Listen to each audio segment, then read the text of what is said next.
Earlier this week, President Obama met with law enforcement from around the nation to talk about stricter gun control laws. Now, the hope is that with the backing of law enforcement, Congress will push through new laws the president's been calling for. But what about law enforcement not being behind the president's plan? Ben has the reality check you won't see anywhere else.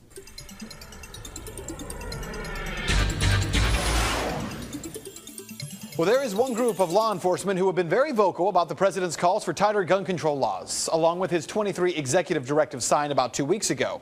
That group of law enforcement, county sheriffs from across the country.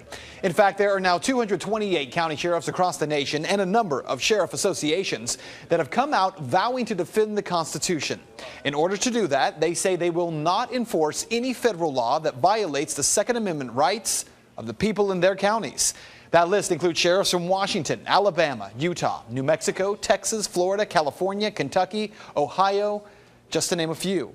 In fact, it is a sheriff from Kentucky who says he was the first to make this stand that seems to have rapidly spread across the nation. He is Sheriff Denny Payman from Jackson County, Kentucky, and he spoke with me by phone.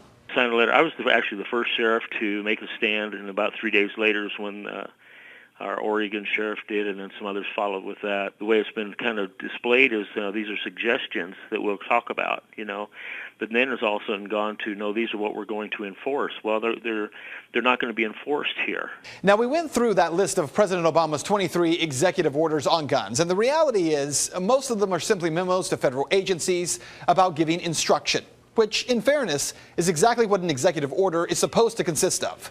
From what we can tell, the list of 23 does not really include any new laws on guns via executive order, which is what Sheriff Payman says he is looking out for. This is my feeling, okay, and I believe I'm on the right track. Is what they're doing. They're trying to find a soft spot. They're trying to crack the door. Okay, well, if they'll accept that, let's chip away at that amendment a little bit. I know the people of my county well enough. I know the people that still have basically a patriotic blood that runs through them and that still stand on the Constitution. And I'm not going to disarm those people. These are the good citizens. These are the people that are trying to protect each other and themselves. And to disarm one of them is why the Second Amendment was created. But to have the federal people don't have business in here doing that. They cannot walk in and disarm people in Jackson County. So what this means for you, for those of you in Ohio and Kentucky, 2 county sheriffs have made this commitment in Ohio, 6 in Kentucky. That includes the sheriffs of Boone, Kenton, and Claremont counties. Sheriff Payman says the reason for the pledge is simple. At the end of the day, the sheriff says it is his oath of office to protect the people of his county.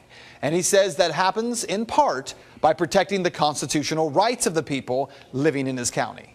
And that is Reality Check. You can find the sources for the story posted on our website, fox19.com. And if you'd like to make your voice heard, head over to Ben's Facebook page. Find it by simply searching Ben Swan.